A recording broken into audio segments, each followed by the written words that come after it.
Hi and Assalamualaikum everyone. My name is Salman Farisi bin Hajaha. Together with MEOR, ARIF, HAIKAL, we've decided to pick attention deficit hyperactive disorder, of commonly known as ADHD, as our topic.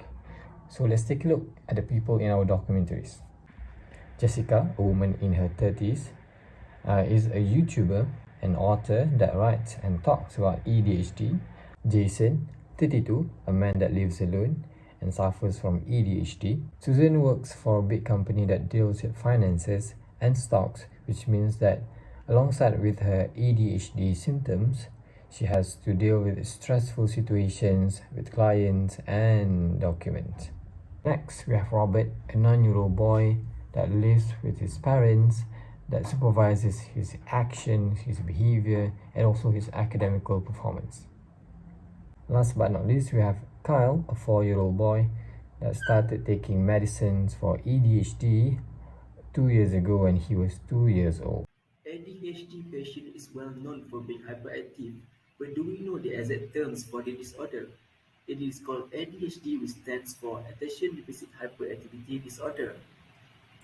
It is a medical condition which a person with ADHD have different brain development and brain activity that affect attention, the ability to sit still, and the ability to control themselves. ADHD can affect a child at home, at school, and in their friendships. It also affects adults. School is where most children likely to be diagnosed with ADHD. So, what are the signs of ADHD? Firstly, inattention. People with ADHD are easily distracted and have trouble on focusing on their attention or staying on their task. They might not listen to the instructions and also miss important details. They may not finish what they started. They are also very forgetful and lose track of their things. Secondly, hyperactivity. People with ADHD are restless and easily bored. They have trouble sitting still and staying quiet when needed. Children with hyperactivity will probably run and jump inside the house when they should not. Without guidance, they might disturb others. Last and but not least is impulsivity. People who are impulsive may act too quickly without thinking about their actions. They may do things without asking for permissions, take things that don't belong to them, and also act in a way that are very risky. Have emotional reactions after being impulsive. It is normal for kids to be inattentive, impulsive, and restless, but this does not confirm that children have ADHD. When this action causes problems for others, such as schools and parents, then it may be a symptom for ADHD. So, you guys might be wondering, what are the causes of ADHD? Let me tell you how ADHD might have happened. It is unclear what causes ADHD that is related to the brain changes. ADHD appears primarily inherited. According to research, many children with ADHD have a parent or relative who suffers from the disorder. Children who were born prematurely were exposed to the environmental pollutants or whose mother used drugs during pregnancy have a higher risk of getting their child infected. Based on three documentaries, there are a few similarities on the behavior of individuals with ADHD. The first is having difficulty in concentrating. If we watch the first documentary, we can see that they have difficulties to concentrate on what they are doing when there are no distractions around. Secondly, they have no idea what the consequences of their actions will be. They can think logically about an event, but they would not think about it first because they are in a special group of kids. For example, in the first documentary, when Robert almost being hit by a lorry because he was riding a bicycle in high speed, while Samantha climbed a high tree without wearing safety equipment. It is a very dangerous action, but these kids will not think about the consequences firsthand. Lastly, they are very hyperactive. They are always on the move and cannot stay still for long, no matter where they are.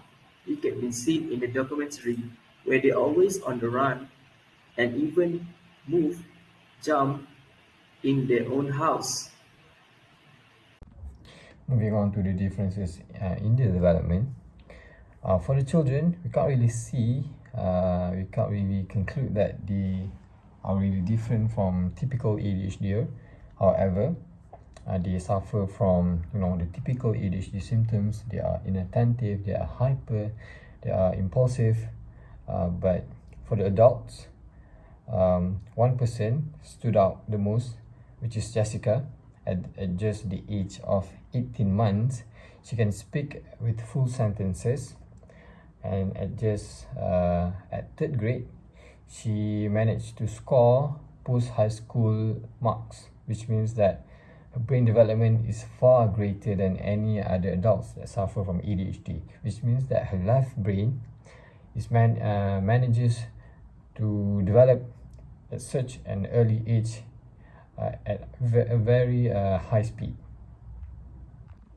Next, for support system, for the adults and the children, they perhaps have their parents as their emotion support, and also their spouse, their children, and they also use medicine or Ritalin to curb and slow down the symptoms of ADHD.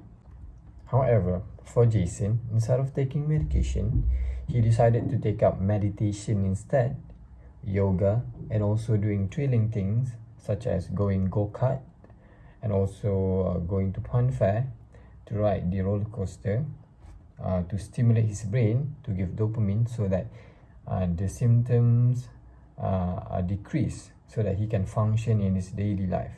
Whenever he has free times, he uses those time to do these activities, which helps him to relax and slow down. Alongside taking medication, Sammy coincidentally lives with his wife, who also suffers from ADHD, which means that they are able to understand the symptoms that they suffer. They are able to help each other. They are able to plan their lives around the symptoms that they suffer. The daughter also happens to be the source of strength for both of them. Moving on to the challenges that these ADHD sufferers have to face, and also their family and support systems. For the adults, the difference is that maybe they have to self-manage because they do not have their parents anymore. They live alone, they live separately. And meanwhile, for the kids, they are still supervised, and they have their parents as their supervisor and as their support system. They can manage their time, see what they do that is wrong and right, so that they can point out all the obvious things that they have to fix and do. Basically, we move everything off the table so he has nothing to play with, and he sits there with his homework in front of him, a pencil in his hand, and we work together.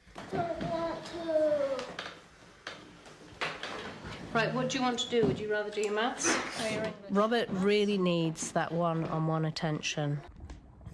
Also, many of the adults got diagnosed late in their life, which means that they are conditioned to feel certain things and to do certain things because of the quirks and the traits that they show.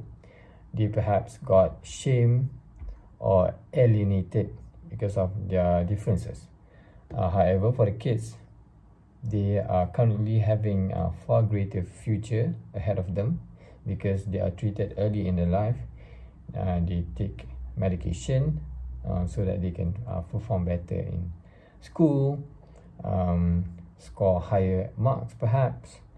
Meanwhile, for the adults, unfortunately, they cannot change how they perform back in their early years.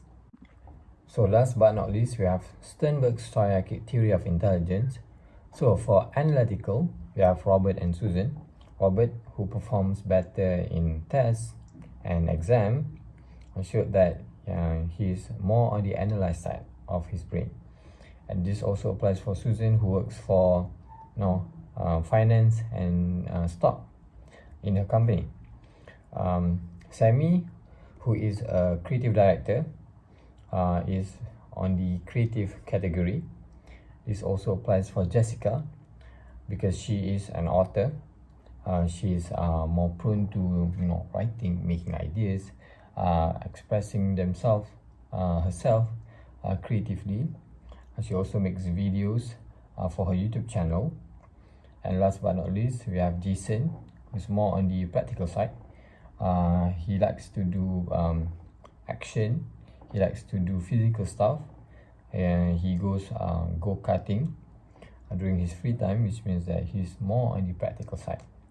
However, for Kyle, he's still far too early to show signs of intelligence in all those three categories, so he's not included in the theory. So that is all from us. Thank you and Assalamualaikum.